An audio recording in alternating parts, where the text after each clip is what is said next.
Hi friends, welcome to EduOff. So in last days we complete our estimation and costing syllabus as per the SSC JEE 1920 syllabus. So today what we'll do, we'll solve some miscellaneous MCQ question in different sets. Okay. So one recommendation from my side, before watching this particular video, you must watch these 5 lectures that I already uploaded in our site. Once you complete those 5 lectures, then watch this particular miscellaneous question set. Okay, so this is one request from my side. Once you complete the lecture set, then you start the MCQ. So let us start with miscellaneous question. Okay, let us start. So this is our set number one, and under the set number one, this is the first question.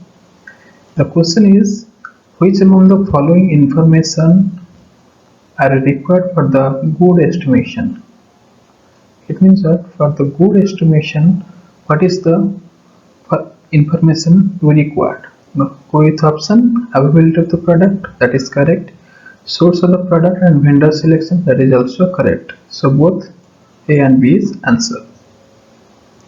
So these are some additional information regarding the good estimation, like availability product, that is, as I said, source of production and vendor selection, new product and their quality, that is highly important, prices and discount provided on each product. So these 4 points are essential for a good estimation in electrical section.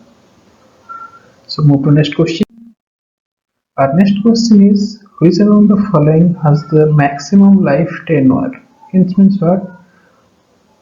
These 4 poles are there. Among these 4 poles, which pole has maximum life period? So as you know, wooden pole is not has maximum time period. Steel not, concrete not. Steel tower. Steel tower has maximum lifespan among all these 4 pole or tower.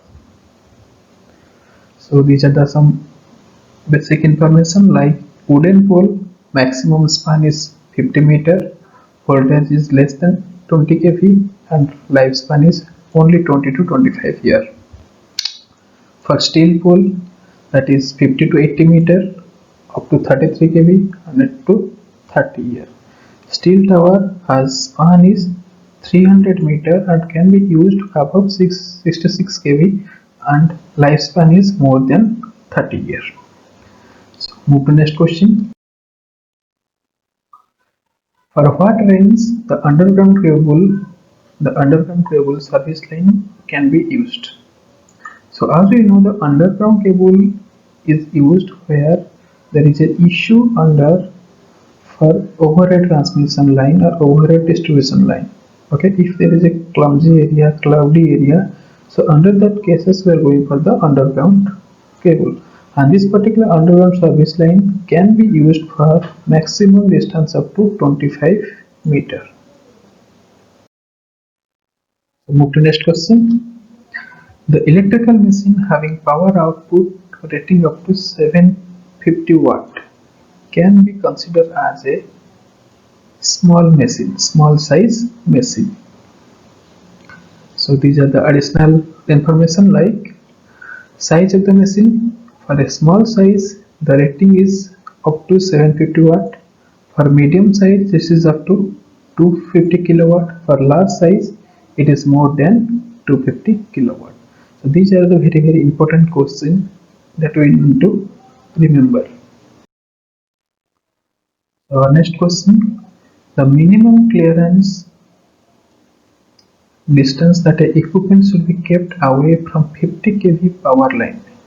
Remember, 50 kV power line. So for 50 kV power line, your minimum distance is 10 feet.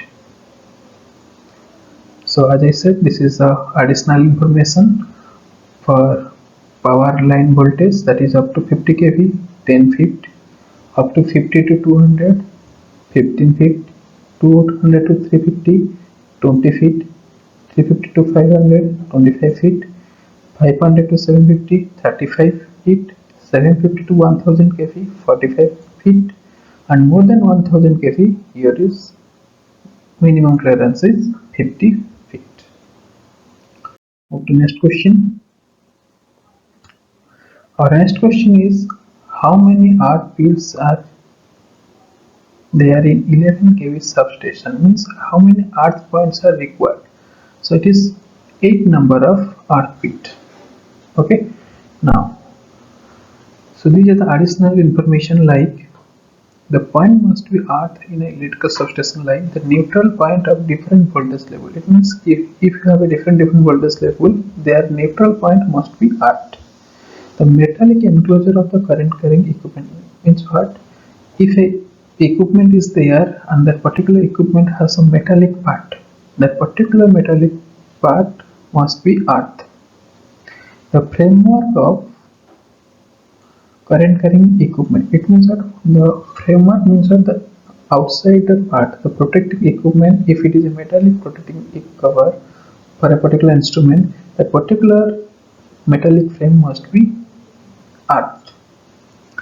All metallic structure if not associated with the current carrying equipment. It means that the rest part like pole, tower, anything which is not comes under current carrying equipment, they are also necessary to earth. So these 4 points are highly recommended for the earthing for 11 kV substation. Okay, so if you go for the adding all these points, you require at least minimum 8 arc feet for the 11 kV substation.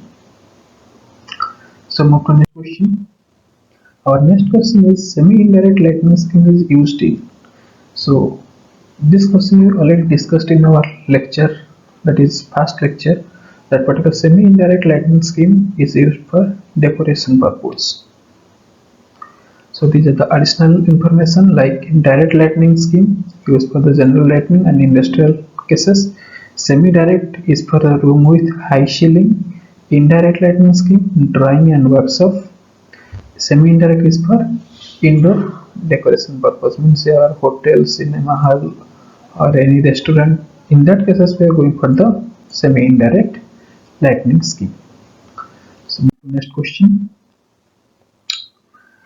The class of insulation employed for the large rating high voltage alternator. So in order to solve this question, you have to understand why that particular insulation is employed.